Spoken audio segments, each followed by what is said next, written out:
the medium is the message.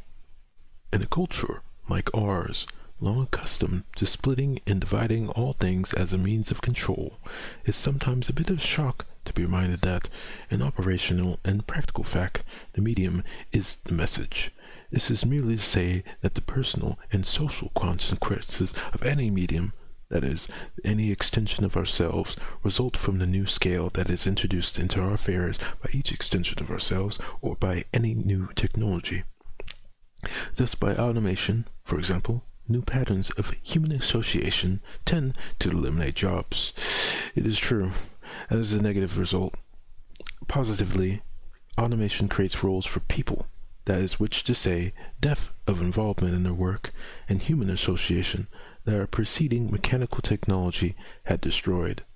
Many people would be disposed to say that it was not the machine, but what one did with the machine that was its meaning or message. In terms of the ways in which the machine altered our relations to one another and ourselves, it mattered not in the least whether it turned out cornflakes or Cadillacs. The restructuring of human work and association was, well,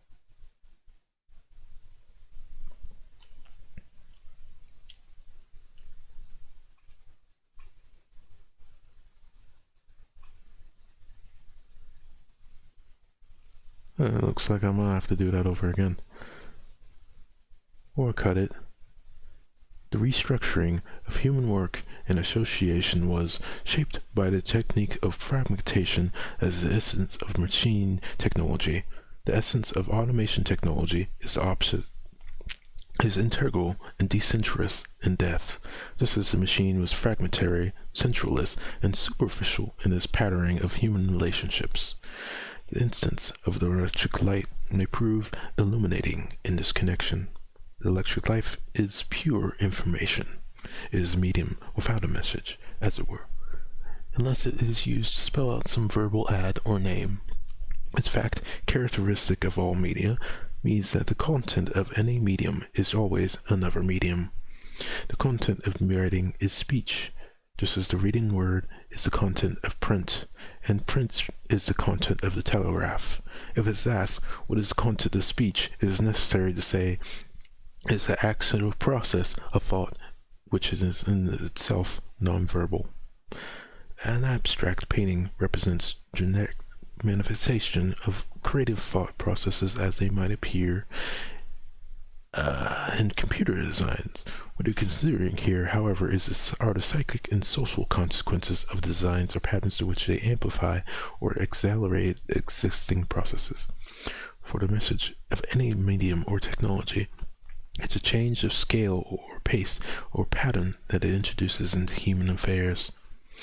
The railway did not introduce movement or transportation or wheel or road into human society, but it accelerated or enlarged the scale of previous human functions, creating totally new kinds of cities and new kinds of work and leisure.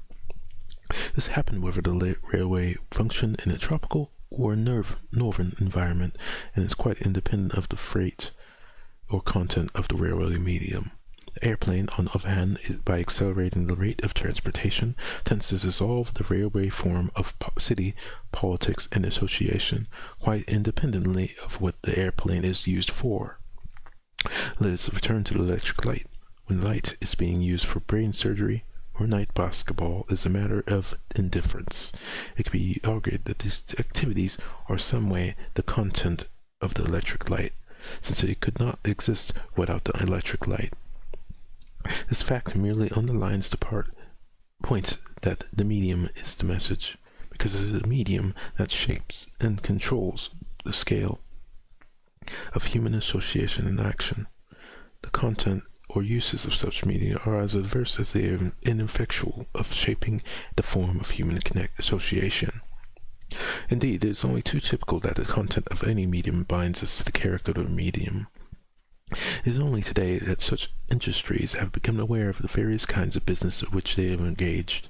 When IBM discovered when it was not in the business of making office equipment or business machines, but it was in the business of processing information, then it became to navigate with clear vision.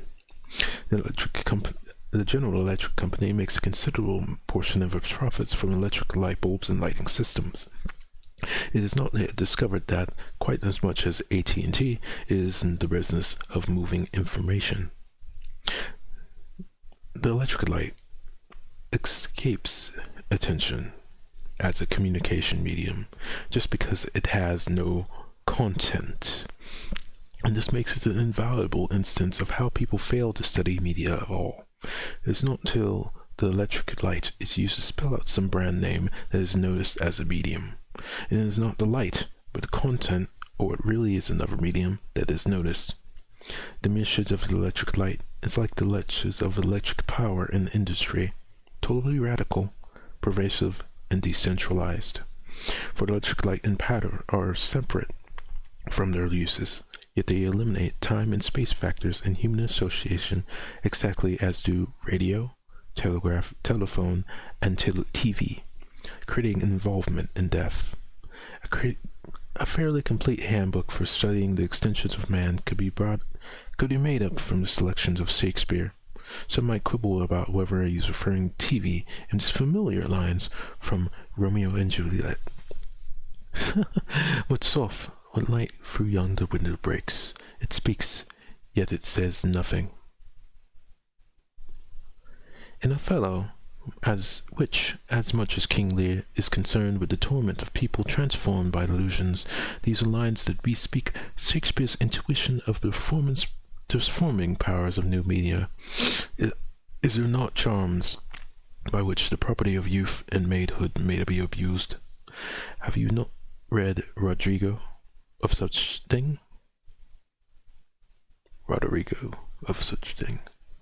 In Shakespeare, Troilus and Cressida, I apologize if I did not pronounce this right, which is almost completely devoted to both a psychic and social study of communication. Shakespeare states his awareness that his true social and political navigation depended upon anticipating the consequences of innovation. The providence that's in a watchful state knows almost every grain of Plutus gold, finds bottom in the uncomprehensive deeps, keeps place with thought, almost like the gods, those thoughts unveil in the dumb cradles. An increasing awareness of the action of media, quite independently of the content or programming, was indicated in the annoyed and anonymous stanza. In modern thought, if not in fact, nothing that doesn't act, so that is reckoned wisdom, which describes the scratch, but not the itch. I like that. The same kind of total configuration awareness reveals why the medium is socially. The message has occurred in the most recent and radical medial theories. In the stress of light, Hans Selye tells of the dismay of a research colleague of healing Selye's theory.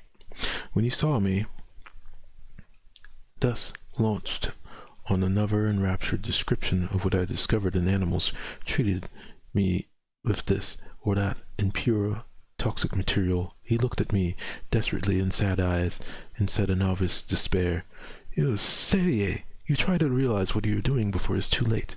You've now decided to spend your entire life studying the pharmacology of dirt." And Selye, the stress of light.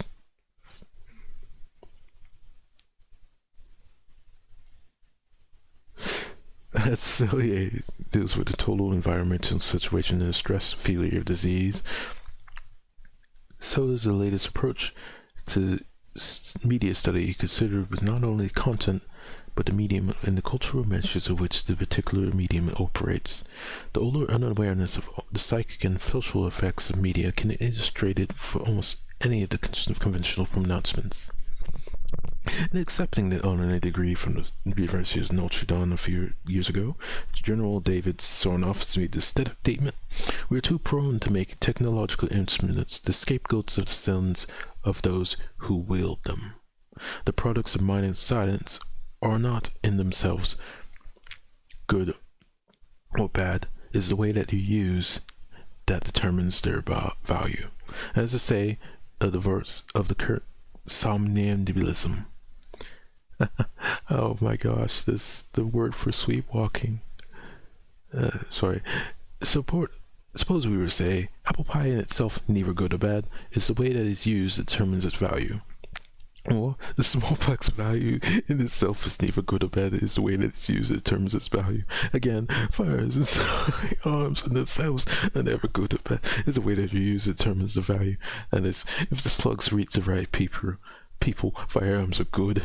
If the T tube fires the right ammunition at the right people, it's good. I'm not being perverse, it's just simply nothing in the Sarnoff statement that will pass scrutiny, for it ignores the nature of the medium.